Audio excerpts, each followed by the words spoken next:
Praise the Lord. സ്നേഹമുള്ളവരെ, വിശുദ്ധ അഗസ്റ്റിനാക്കി മാറ്റിയ തിരുവചനങ്ങളാണ് ഇന്ന് വിചിന്തനത്തിനായി എടുത്തിരിക്കുന്നത്. റോമ 13-14 തിരുവചനങ്ങളിൽ പറയുന്നു, പകലിന് യോജിച്ച വിധം നമുക്ക് പെരുമാറാം. സുഖലോലുപതയിലോ മദ്യലഹരിയിലോ അവിഹിത വേഴ്ചകളിലോ വിഷയാസക്തിയിലോ കലഹങ്ങളിലോ അസൂയയിലോ വ്യാപരിക്കരുത്. പ്രത്യുത കർത്താവായ യേശുവിനെ ധരിക്കുവിൻ. ദുർമോഹങ്ങളിലേക്ക് നയിക്കത്തക്ക വിധം ശരീരത്തെപ്പറ്റി ചിന്തിക്കാതിരിക്കുവിൻ. അഗസ്റ്റിൻ എല്ലാവിധ തിന്മകൾക്കും അടിമപ്പെട്ട ഒരു വ്യക്തിയായിരുന്നു. ദൈവത്തിൻ്റെ ആത്മാവ് അഗസ്റ്റിനോട് പറഞ്ഞു, എടുത്തു വായിക്കുക എന്ന്. റോമ 13-11 വരെയുള്ള തിരുവചനങ്ങൾ അഗസ്റ്റിൻ വായിച്ചു. ഇരുതല വാളിനേക്കാൾ മൂർച്ചയേറിയ ദൈവത്തിൻ്റെ വചനങ്ങൾ അഗസ്റ്റിൻ്റെ ഹൃദയത്തെ മാറ്റി മറിച്ചു. യഥാർത്ഥത്തിലുള്ള അനുതാപവും മാനസാന്തരവും ഉണ്ടായി. പാപങ്ങൾ ഉപേക്ഷിക്കുകയും പാപസാഹചര്യത്തെ ഉപേക്ഷിക്കുകയും ചെയ്തു. അങ്ങനെ അഗസ്റ്റിൻ വിശുദ്ധ അഗസ്റ്റിനായി മാറുകയാണ് ചെയ്തത്.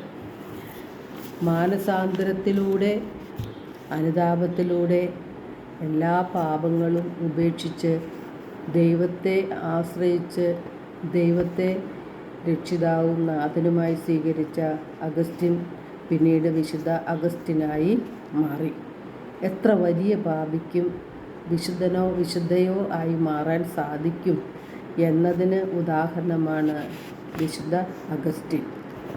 1 തെസ്സലോനിക്ക 4:3 പരിശുദ്ധാത്മാവ് പറയുന്നു, നിങ്ങളുടെ വിശുദ്ധീകരണമാണ് കർത്താവ് അഭിലഷിക്കുന്നത്. അസന്മാർഗികതയിൽ നിന്ന് നിങ്ങൾ ഒഴിഞ്ഞു മാറണം. നാം നമ്മുടെ ശരീരത്തെ വിശുദ്ധിയിലും മാന്യതയിലും കാത്തു സൂക്ഷിക്കണം. അശുദ്ധിയിലേക്കല്ല, വിശുദ്ധിയിലേക്കാണ് ദൈവം നമ്മെ വിളിച്ചിരിക്കുന്നത്.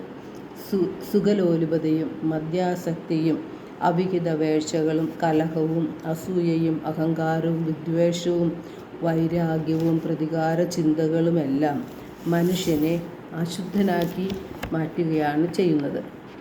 1 കൊറിന്ത്യർ 6:18-20 വരെയുള്ള തിരുവചനങ്ങളിലൂടെ വിശുദ്ധ പൗലോസ്ലീഹ പറയുകയാണ്, വ്യഭിചാരത്തിൽ നിന്ന് ഓടി അകലുവിൻ. മനുഷ്യൻ ചെയ്യുന്ന മറ്റു പാപങ്ങൾ ശരീരത്തിന് വെളിയിലാണ്.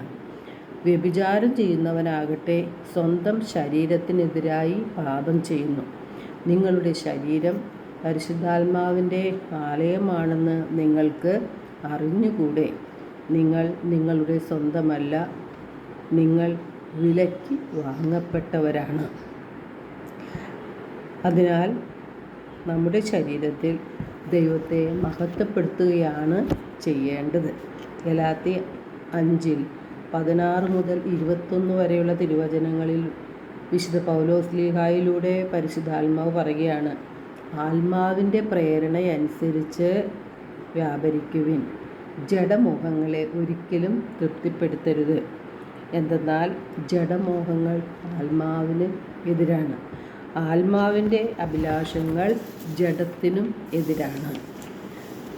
വ്യഭിചാരം, അശുദ്ധി, ദുർവൃത്തി, അസൂയ, വിദ്വേഷം, മദ്യപാനം, മധുരോത്സവം ഇത്തരം പ്രവർത്തികളിൽ ഏർപ്പെടുന്നവർ സ്വർഗരാജ്യം അവകാശപ്പെടുത്തുകയില്ല എന്ന് പരിശുദ്ധാത്മാവ് നമ്മെ ഓർമ്മിപ്പിക്കുകയാണ്. നമ്മുടെ ഹൃദയത്തിലെ ചിന്തകളെയും നമ്മുടെ പ്രവർത്തനങ്ങളെയും നമുക്ക് സ്വയം വിലയിരുത്താം. ഹൃദയശുദ്ധി ഇല്ലാത്തവർക്ക് ദൈവത്തെ കാണുവാനോ സ്വർഗരാജ്യത്തിൽ പ്രവേശിക്കുവാനോ സാധിക്കുകയില്ല. ഗലാത്യർ 6:7 വിശുദ്ധ പൗലോസ്ലീഹ വ്യക്തമായി പറയുന്നുണ്ട്, നിങ്ങൾക്ക് വ്യാമോഹം വേണ്ട, ദൈവത്തെ കബളിപ്പിക്കുവാൻ ആവില്ല. മനുഷ്യൻ വിതയ്ക്കുന്നത് തന്നെ കൊയ്യും. നമ്മുടെ ഹൃദയത്തെ കാണുന്ന കർത്താവ് നമ്മോട് എല്ലാ അശുദ്ധിയും ഉപേക്ഷിക്കുവാനാണ് ആവശ്യപ്പെടുന്നത്. വിശുദ്ധിയിലേക്ക് വരുവാൻ ദൈവം ആഗ്രഹിക്കുന്നു. എല്ലാവർക്കും ഒരു നല്ല ദിനം ആശംസിക്കുന്നു. ദൈവം നമ്മെ ഓരോരുത്തരെയും സമൃദ്ധമായി അനുഗ്രഹിക്കട്ടെ.